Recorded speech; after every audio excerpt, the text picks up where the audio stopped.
Hi there, this is Molly McCord and welcome to another teaching video where I'm going to share with you more insights about the Gemini Midheaven.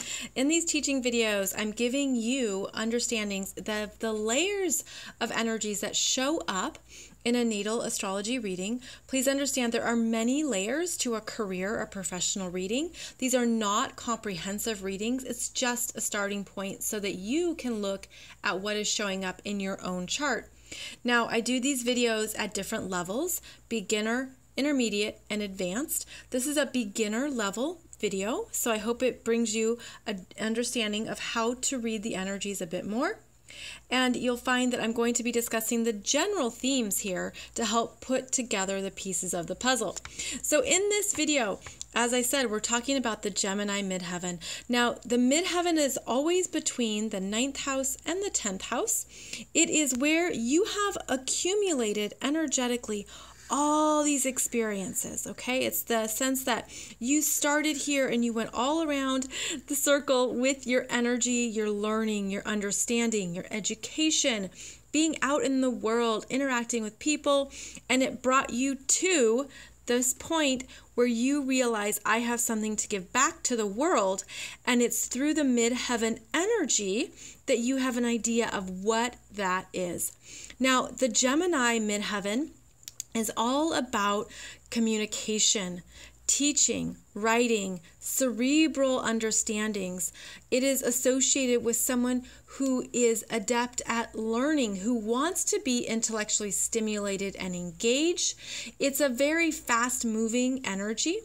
The Gemini energy is also known for being able to do two things at once. So this can commonly be someone who can hold and maintain two jobs, two identities, two ways of being in the world. Maybe they have a professional job and then a side job, or they have two part-time jobs, or they can just handle, well, I do this job to please one side of myself and I do this job to please the other side of myself. So there's a duality with the Gemini Midheaven, and that's because Gemini is all about being curious. It's intellectual. It needs to be stimulated. It needs to understand and ask questions, have conversations. It's also related to data, details, particulars, evidence, numbers, the linear process. So again, it's smart. It needs to be engaged at a cerebral level, and it needs to also be able to talk things out.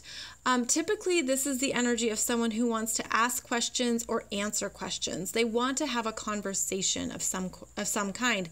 Now, that can be through teaching, that can be through writing, that can be through instructing, anything where they're sharing information. I mean, it can be a journalist. Think of all the ways we share information in the world. So again, it has to be intellectually stimulating. So what we do then is we follow the energy to the ruler of Gemini, which is Mercury. So then you look in your chart, well, where is Mercury? Now in this chart, we have a Mercury at 14 degrees of Leo in the 12th house. So Mercury in Leo is about solid ideas. There's a creativity here. There's an ability to look at things and say, well, what does that mean and what can I do with it? The Leo mind tends to look for meaning and tends to want to contribute their ideas through that meaning. That's because the Leo energy is connected with the heart, I stuttered, the heart, and also the sense of I am energy, that sense of strength, that sense of, well, this is what I think, this is what I believe is interesting, or this is what I would like to contribute, or these are my thoughts. This is a strong mind, okay? This is a strong-minded individual who is meant to know themselves through their mind, and they're meant to understand not only the mind, but what goes deeper than that into the heart. What really matters to their heart? Because if they're not in touch with their heart, they're going to feel an emptiness. The Leo energy really needs that sense of strength, the ability to feel strong in what they do and how they offer energy out. And what's quite fascinating here is that there's a lot of Leo in this chart, right? And it's all in the 12th house.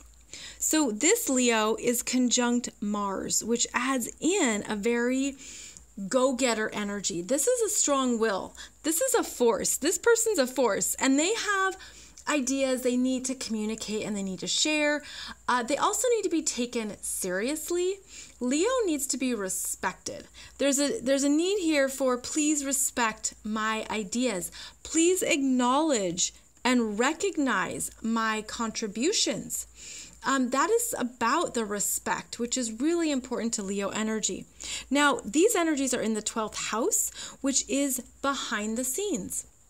So this person doesn't need to be the spokesperson, so to say, but they could be in the background and they want their ideas respected and taken seriously.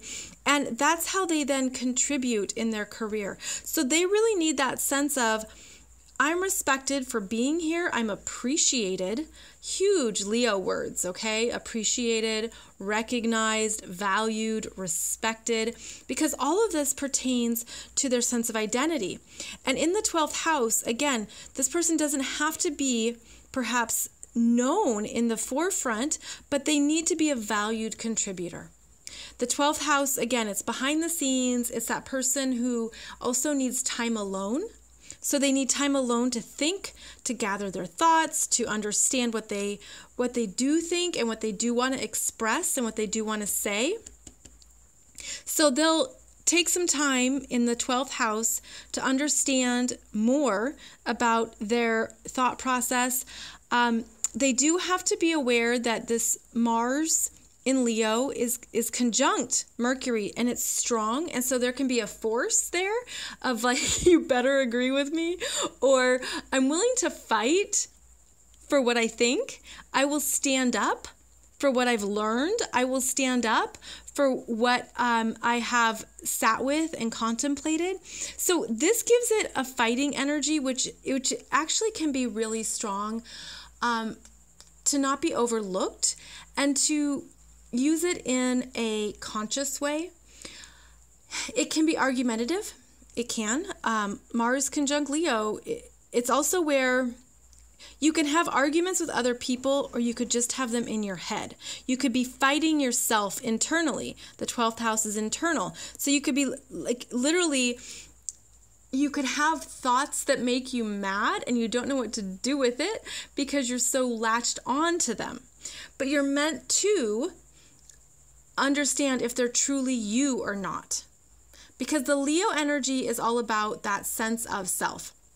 So again, these are the energies that then come through the Gemini Midheaven. And the way to actually break through this is to go to Gemini, and it says, stay curious, stay open, keep thinking about the other side of the coin or the other way to look at this. If you get too stuck here, then consider the other person's side of it, or have some more conversations to talk it out. The Gemini energy needs to talk it out. In the 12th house, you could just want to be left alone and you don't want to talk to anyone. So you can see how these energies quickly become fascinating and personal to you when you understand your chart even more. So I hope this run through has given you some more insights into how the midheaven energy moves through a chart and where it shows up and what it has to say. And I hope you'll join me for some more of these teaching videos right here on my YouTube channel. Thank you.